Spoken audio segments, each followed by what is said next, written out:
여러분, 학교 상담실 하면 딱 뭐가 떠오르세요? 아마 나랑은 뭐 상관없는 곳? 아니면 좀 문제 있는 애들 가는데 아닌가? 이렇게 생각하시는 분들 꽤 많으실 거예요. 근데요, 만약에 바로 그곳에 우리 아이들의 성장을 확 도울 수 있는 그런 숨겨진 열쇠가 있다고 하면 어떠실 것 같으세요? 오늘 우리가 바로 그 학교 상담실에 진짜 얼굴을 한번 들여다보고 그 잠재력을 한 200% 끌어올리는 법에 대해 샅샅이 파헤쳐 보겠습니다. 그래서 첫 질문은 이겁니다. 학교 상담실, 대체 거기서는 정말로 무슨 일이 벌어지고 있을까요? 글쎄요, 아마 많은 분들이 선뜻 대답하기 어려우실 거예요. 바로 이런 애매함, 이 불확실성이 상담실의 문턱을 괜히 높게 만드는 가장 큰 이유 중 하나거든요. 자, 가장 크고 흔한 오해가 이거죠. 상담실은 문제가 있는 학생만 가는 곳이라는 생각. 하지만 진실은요? 와, 정반대입니다. 상담실은 문제가 터진 다음에 가는 곳이 아니라 터지기 전에 막는, 그러니까 모든 학생을 위한 예방의 공간이라는 거. 이게 바로 우리가 알아야 할 첫 번째 핵심입니다. 바로 이런 문제야라는 낙인 효과 때문에 정말 도움이 필요한 초기에 학생들이 상담실 문 두드리기를 망설이게 돼요. 결국엔 정말 작은 문제였을 때 개입해서 해결할 수 있었던 그 소중한 골든타임을 놓쳐버리는 거죠.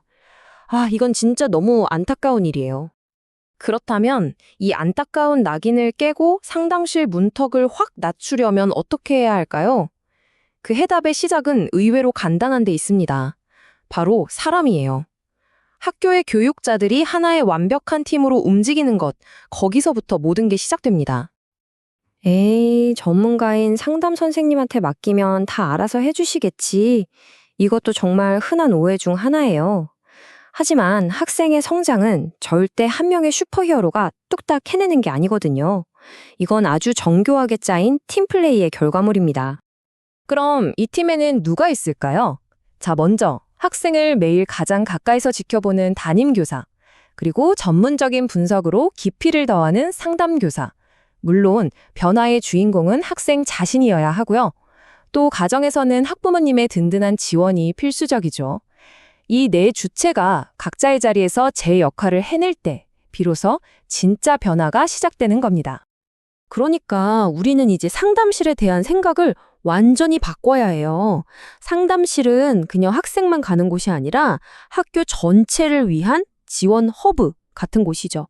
선생님들은 학생 지원 전략을 얻고 학부모님들은 아이와 소통하는 법을 배우고 필요하면 외부 전문가까지 연결해주는 그런 중심점 역할을 하는 거예요.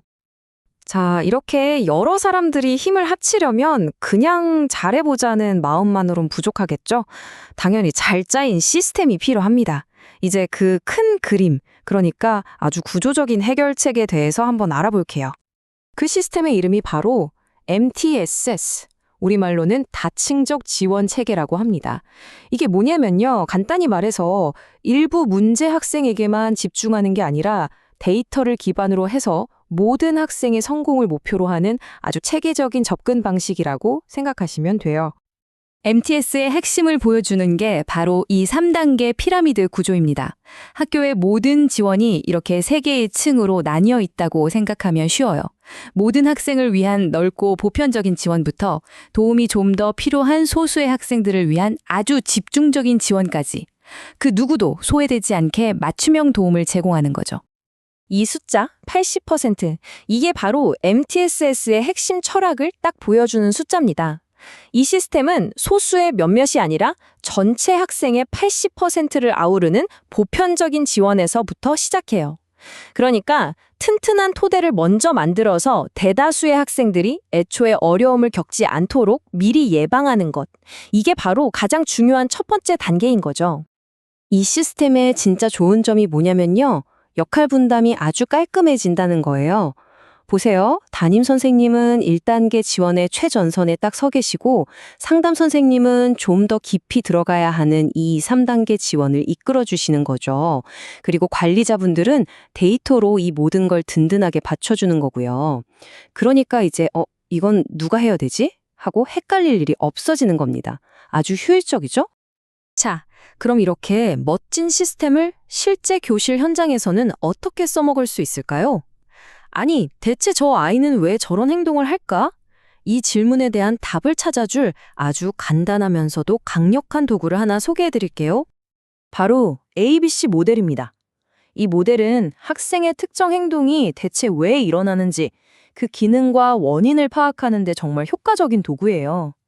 선행 사건, 행동, 그리고 결과. 이 세 가지의 연결고리를 찾는 게 핵심입니다. 정말 간단하죠? 딱 세 가지만 기억하시면 돼요. 첫째, 그 행동의 계기가 된 사건은 뭐였나? 둘째, 그래서 관찰된 행동은 구체적으로 무엇이었나? 그리고 셋째, 그 행동 바로 뒤에 따라온 결과는 뭐였나? 이 세 가지만 잘 기록하고 분석해도 우리는 문제 행동의 패턴과 그 뒤에 숨어 있는 진짜 의도를 파악할 수 있게 됩니다. 자, 지금까지 우리가 나눈 이야기들을 한번 다 합쳐볼까요? 상담실에 대한 오해를 깬 새로운 인식, 끈끈한 팀플레이, 그리고 MTSS라는 체계적인 시스템까지 이 모든 게 합쳐졌을 때 과연 학교 현장에는 어떤 놀라운 결과가 나타날까요? 데이터가 그 답을 명확하게 보여줍니다. 와, 근데 이 변화가요, 정말 상상 이상이에요. 이 시스템을 딱 도입하잖아요. 그럼 문제가 터지기 전에 미리 막는 이 선제적 예방 효과가 60%나 늘어난대요. 그리고 그냥 감으로 하는 게 아니라 데이터를 딱 보고 내리는 결정이 75% 이상이 되고요. 근데 제일 놀라운 건 이거예요. 교사와 상담사, 이 둘의 협력이 무려 80%나 좋아진다는 겁니다. 이건 그냥 뭐 좀 나아지는 수준이 아니죠. 이건 거의 학교 생태계가 완전히 혁신되는 거라고 봐야 해요. 오늘 이야기 전체를 관통하는 아주 유명한 속담이죠. 한 아이를 키우려면 온 마을이 필요하다. 이 말의 진짜 의미를 다시 한번 생각해 볼 시간인 것 같아요. 그럼 학교라는 이 작은 사회에서 온 마을의 역할을 하는 건 누구일까요? 바로 학생을 가장 잘 아는 담임교사와 전문적인 지원을 할 수 있는 상담교사. 이 두 사람의 강력한 파트너십이야말로 우리 아이들을 키워내는 가장 든든하고 따뜻한 마을이 아닐까요? 오늘 우리는 학교 상담실에 씌워진 오해를 풀고 협력적 지원 시스템이 가진 엄청난 힘을 확인했습니다. 마지막으로 이 질문을 여러분께 남기고 싶습니다. 우리 아이들을 위해서 우리 학교는 어떻게 하면 더 따뜻하고 더 튼튼한 마을을 만들어갈 수 있을까요? 이건 우리 모두가 함께 고민해야 할 문제입니다.